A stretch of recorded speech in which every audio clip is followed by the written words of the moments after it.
আর কারো কথা গায়ে মাখি না, বুঝলে? একটা সুগন্ধি সাবান কিনেছি, ওইটাই মাখি।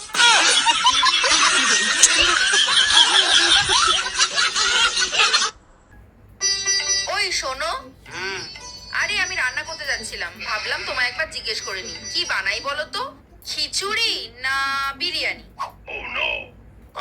শোনো না, তুমি এক কাজ করো, তুমি আগে বানিয়ে নাও, নামটা আমি পরে রাখছি, ঠিক আছে? আচ্ছা ঠিক আছে। এ রাজাজি রিমোটে কাজ করে না, নষ্ট হয়ে গেছে নাকি? আরে না, নষ্ট হয় না, হাতের উপরে 3টা বাড়ি মারো, দেখবে ঠিকই চলবে। হ্যাঁ এবার ঠিক আছে, তোমার মাথায় বুদ্ধি আছে। রিমোটটাও তোমার মতো, মায়ের না খাইলে কাজ করে না। বাবা, ও সবসময় শুধু আমাকে ভয় দেখায়।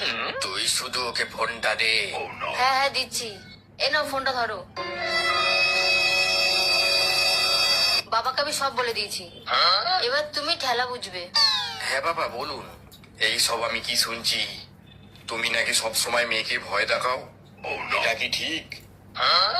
না না, আসলে বাবা চুপ করো, শুধু টেকনিকটা বলো, কি করে আমিও তোমার শাশুড়ি মাকে এরকম ভাবে জব্দ করবো।